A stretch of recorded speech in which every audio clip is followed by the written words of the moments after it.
à toutes les autorités tant provinciaux et municipaux, civils et politiques, policières et militaires, à nos partenaires agents maritimes, concessionnaires des ports secs et maritimes, aux transitaires et des agences en douane, très chers membres de l'ATPL, distingués invités. À présent, j'ai l'honneur de présider cette cérémonie d'investiture du nouveau comité de l'ATPL, élu lors des élections organisées par la Commission électorale indépendante, la CI en sigle, en date du 21 août 2024. Élection dirigée par le président Shima Matumona, à qui nous félicitons et nous prions de se lever pour la circonstance. Est-ce qu'il est là? Ok. Mais bien avant, l'ancien comité était dirigé par M. Robert Ifasso, qui avait fait la remise et reprise avec les nouveaux comités actuels, à qui nous demandons de se lever pour la circonstance. Nous pouvons applaudir pour lui. Ensuite, nous profitons de cette occasion de demander à tous les présidents qui sont présents dans cette salle, qui ont eu à diriger la ATPL, de se lever pour la circonstance.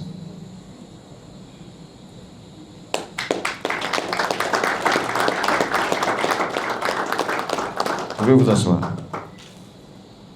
Cela signifie que nous essayons d'exister. Bien, merci. Très chers invités, très chers membres, comme vous le savez aujourd'hui, c'est un grand jour pour notre association, car manifestement le chef de division des transports et des voies de communication aura le privilège de procéder à l'investiture de notre nouveau comité bientôt. Mais bien avant, nous vous présentons le nouveau comité qui sera présidé par M. Godet. Monsieur Godet, vous pouvez vous lever.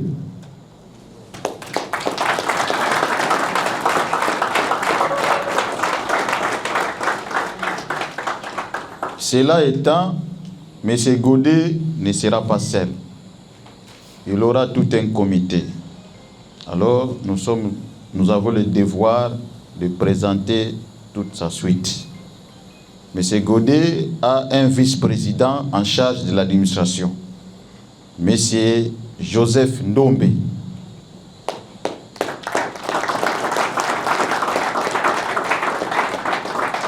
Ce n'est pas tout, il aura également à ses côtés le vice-président en charge des finances, M. Gianni Ting.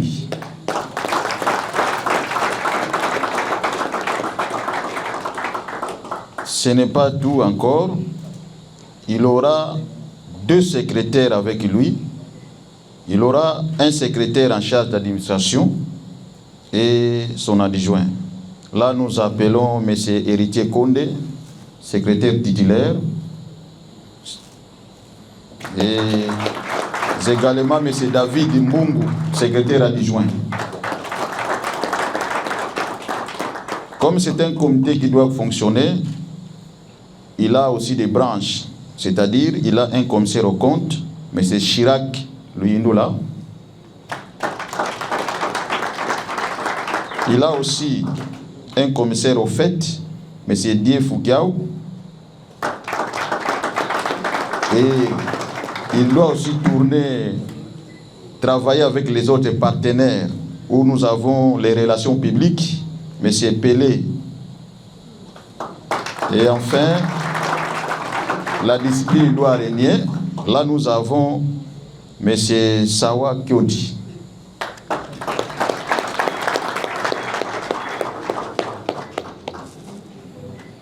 Alors, permettez-moi de leur donner les écharpes en signe d'honneur, parce qu'aujourd'hui, c'est leur journée historique. Ça, c'est le président. Comme la coutume exige, n'oubliez pas que nous le faisons au nom du comité des sages. Dans notre organisation, il y a un comité des sages qui est comme l'organe suprême. Quand les comités directeurs ont des problèmes, il faut recourir au comité des sages qui est dirigé par le président Mava.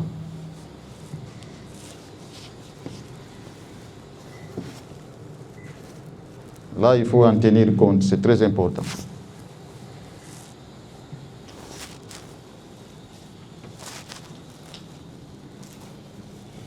Alors, héritier, il faut que tu écrives beaucoup parce que les gens doivent te lire à tout moment.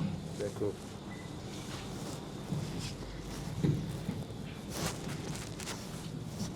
Voilà, ça c'est David qui fait seconder les secrétaires titulaires.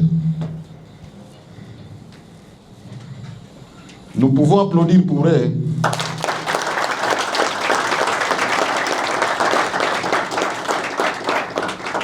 Nous poursuivons. Excellences, Monsieur le gouverneur de province du Congo central, ici représenté. Excellences, honorable président de l'Assemblée provinciale, honorable président de l'Assemblée provinciale, ici représenté.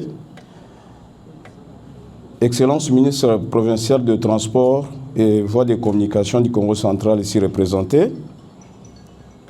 Monsieur le maire de la ville de Matadi, au directeur provincial de l'autorité de régulation de la sous-traitance, ARSP en sigle, Monsieur le chef de division provinciale en charge des transports et voies de communication, distingués invités à vos titres et qualités, chers collègues. C'est avec une profonde humilité et une immense honneur que je me tiens devant vous aujourd'hui en tant que président de l'AETPL, président des transporteurs congolais. Je tiens d'abord à exprimer ma gratitude envers chacun d'entre vous pour la confiance que vous m'avez accordée. Cette responsabilité n'est pas simplement un rôle, mais une mission que je suis déterminé à accomplir avec dévouement, intégrité et engagement. En effet, nul n'ignore que le secteur du transport est une épine dorsale de nos activités économiques et sociales.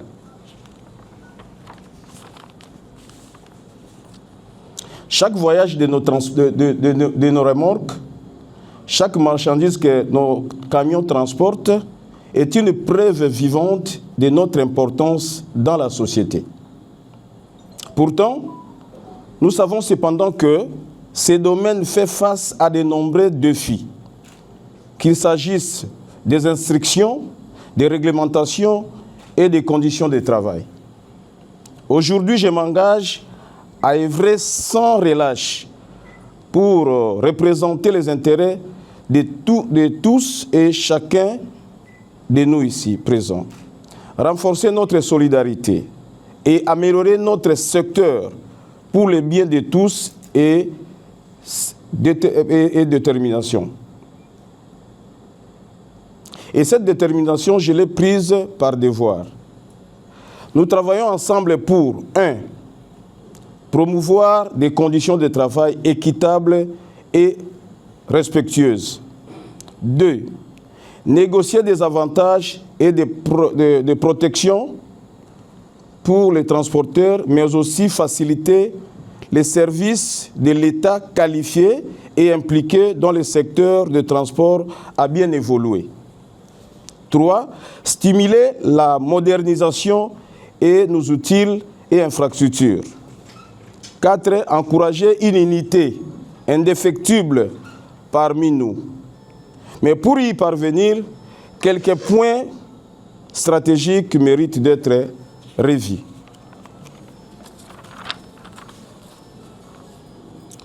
Excellence, Monsieur le gouverneur de province ici représenté, Excellence, le chef de division de province, confrères, tous transporteurs ici présents, je souhaite attirer avec beaucoup de respect votre attention sur la nécessité d'un réexamen relatif au point suivant. 1. Nous allons parler du double péage que nous payons à Kenge et Kasangulu.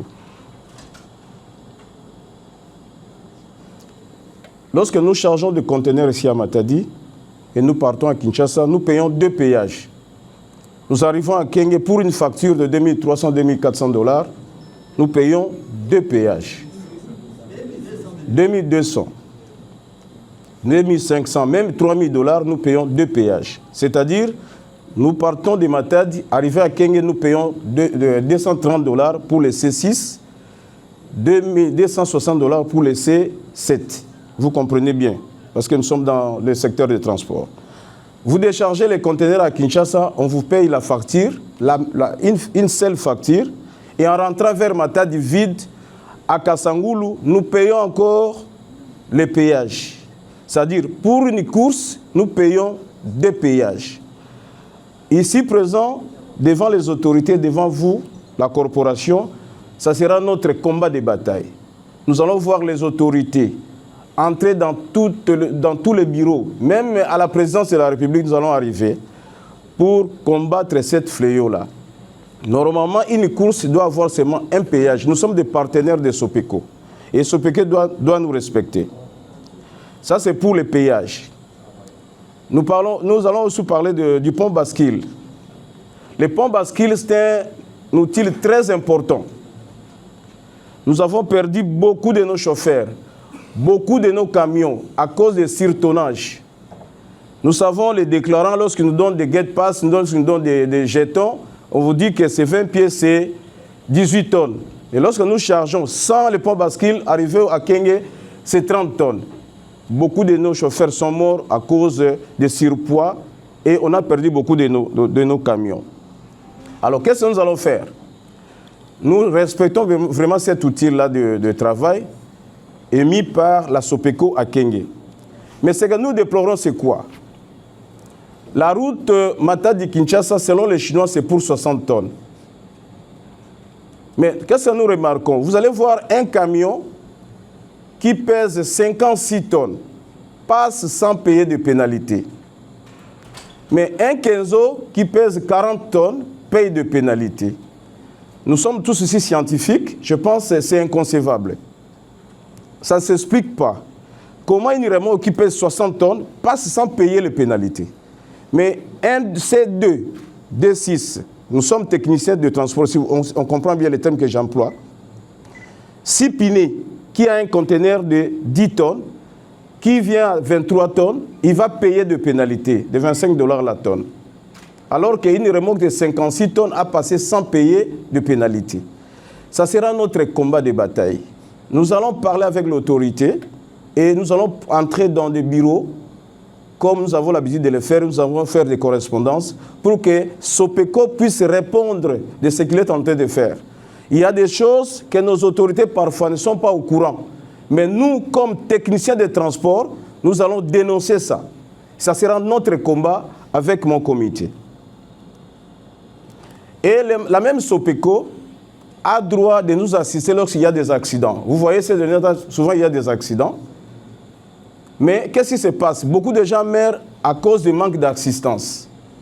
Selon les contrats que Sopeco a avec le gouvernement congolais, il doit y avoir des ambulances.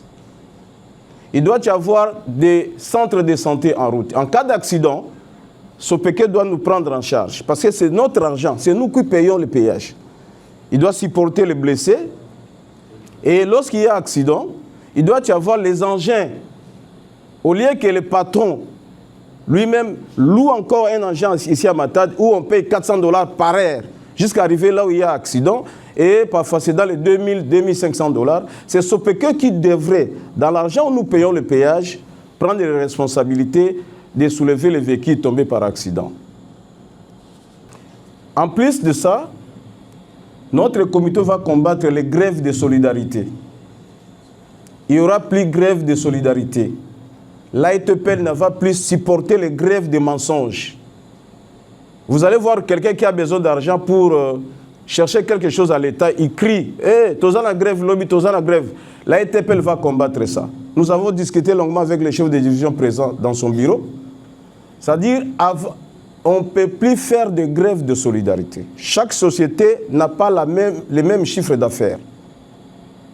Si vous avez besoin de gréver, faites la grève dans votre société. Dernièrement, la Fritrans avait grévé. Personne n'était sur la route. Personne n'avait cassé les camions des autres. Il n'y avait pas de bandits, des chauffeurs chômeurs sur la route. Non. Si dans ma société, les chauffeurs sont fâchés contre les patrons, c'est tout à fait normal, c'est leur droit. Mais on doit le faire dans nos sociétés. Alors l'ATPL va écrire, va combattre des grèves de solidarité. On ne va plus pactiser avec de telles grèves où on paralyse l'économie du pays. Et il y a même des ministres provinciaux, nationaux plutôt, qui arrivent à Matadi. Après, à fin de compte, il n'y a même pas $1 qui est mis dans les salaires des chauffeurs. Alors pourquoi on a grévé? Alors l'ATPL va combattre de telles choses. Par rapport à l'importance qu'il a accordée à cette organisation, c'est comme cela qu'il nous a désignés pour venir les représenter parce que immédiatement après son arrivée d'hier, tout à l'heure là, au moment où nous parlons, il y a le ministre de la Pêche du gouvernement central qui est en train de présider une activité au ministère provincial de la Pêche et Élevage. Et comme à tout seigneur, tout honneur, il était obligé d'aller accueillir avec tous les membres du gouvernement qui sont sur place, les représentants du chef de l'État, du gouvernement national qui est venu dans sa ville et dans sa province. Les messages qu'il me lance, c'est un message d'abord de félicitations au nouveau comité dirigeant qui va être installé et vous souhaite un fructueux mandat. Et son désir, c'est de marcher dans la vision des chefs de l'État, le président Félix Tshisekedi Tshilombo, qui ne ménage aucun effort pour que la paix revienne, soit stable dans notre pays et dans notre province. Sans cette paix, nous, les transporteurs, nous ne saurons rien faire. Et il ne cesse de vous rappeler que si aujourd'hui, lui se retrouve là comme gouverneur, c'est grâce à vos efforts. Parce que vous êtes sans ignorer que son père n'a pas fait une autre activité que celle-là que vous êtes en train de faire. Chers membres, chers présidents, chers chefs de division, chers représentants de messieurs les maires, je pense bien, nous savons de par la situation géographique que nous avons au niveau de notre corridor, nous sommes l'une des très grandes provinces privilégiées parce que nous sommes la seule province qui communiquons avec l'embouchure. Ça signifie que notre activité maîtresse, c'est les transports. Et sans vous, cette association d'encadreurs, des transporteurs de poids lourds, Kinshasa serait un désert agroalimentaire. Voilà pourquoi nous vous exhortons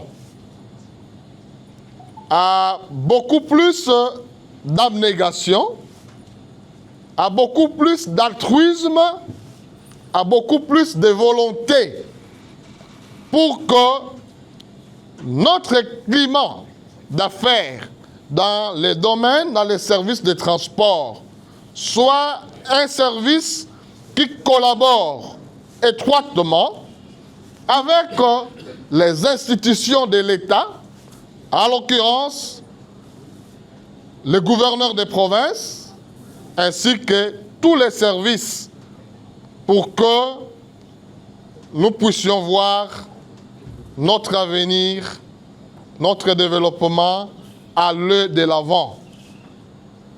Vous êtes des personnalités et je vous les rassure même, non seulement que c'est le papa, grâce Bilolo, que vous connaissez bien, l'honorable Bilolo, Antoine, qui a été dans les transports, mais même nous, même lui-même, il est membre de cette association. Et l'unique chose qu'il a dit, allez-y me représenter. Les messages aussi que vous devez transmettre au comité, je vais me préparer pour les recevoir et que nous puissions être ensemble.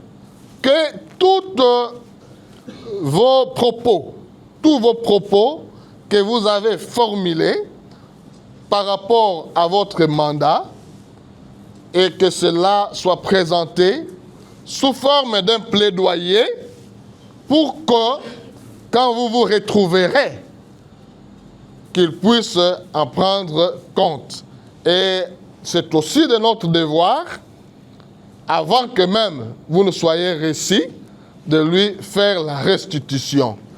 Une fois de plus, chers membres de l'association, Monsieur le Président et son comité, je vous demande que nous avons la chance d'avoir un gouverneur jeune, mais préoccupé des problèmes de sa base, et un gouverneur de proximité.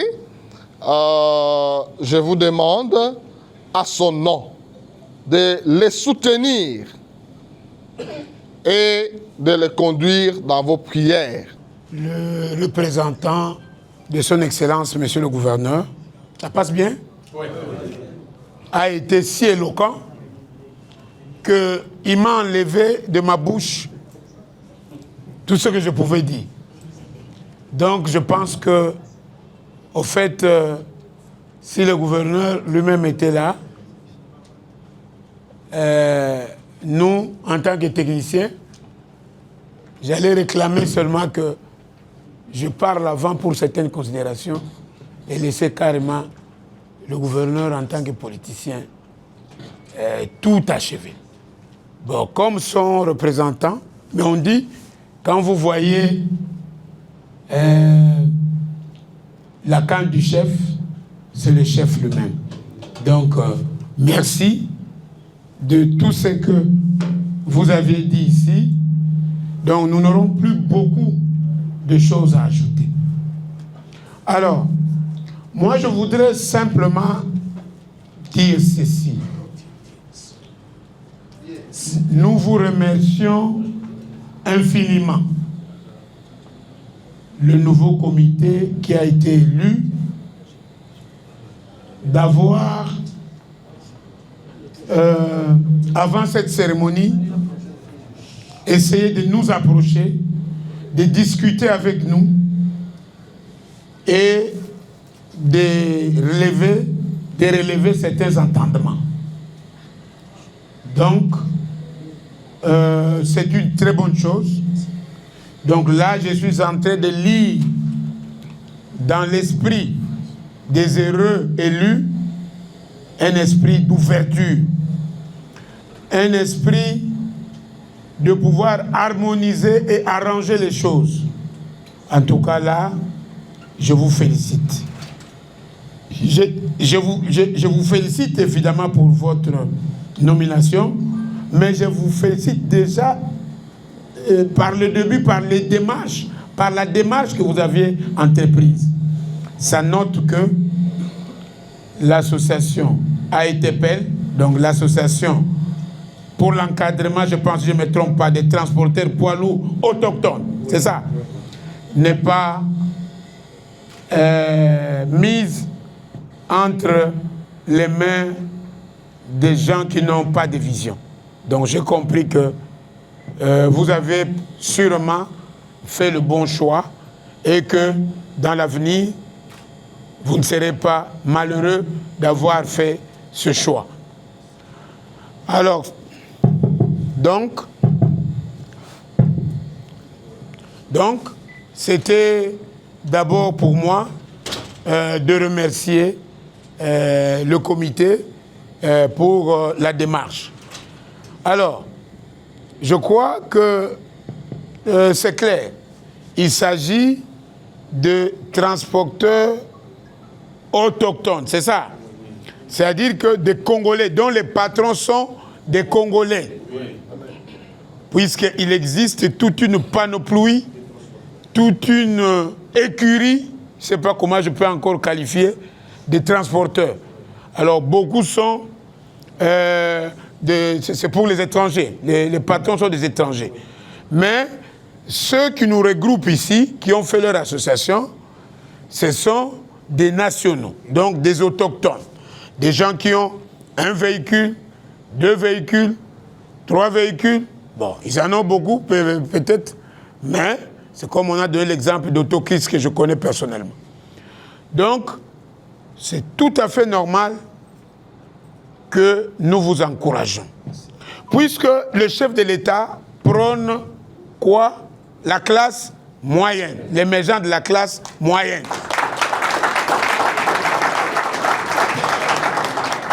Si nous ne vous soutenons pas, vous allez disparaître et finalement, il y aura le chômage et finalement, cette classe moyenne n'existera plus. Nous n'aurons affaire qu'à des étrangers qui font tout, qui dominent et qui terminent tout.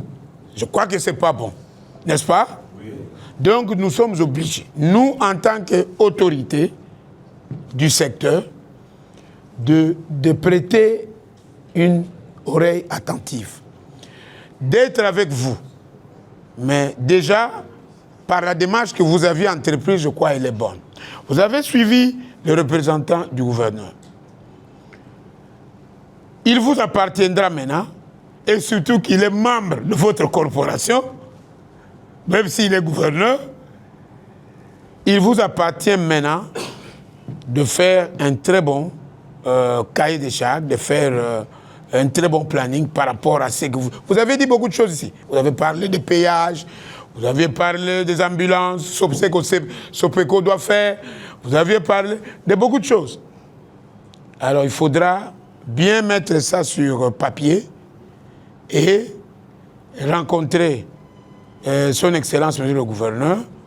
Nous allons vous encadrer, nous serons avec vous pour que cela soit bien perçu par lui et qu'il nous accompagne. Donc c'est un combat pas seulement de vous, de nous tous, puisque nous avions adhéré à ça.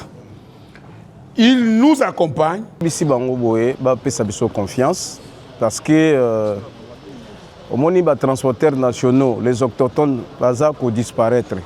Ceux qui sont mythiques, qui sont organisés, vont disparaître parce que l'adversaire est un poids makasi, un mbongo mingi. Mais biso quand on a mboka na biso, tu vas belé na biso. Tu es sûr que l'État na biso a otika bisoté. Mais pour l'État tika bisoté, ils ont singa biso tozala organisé.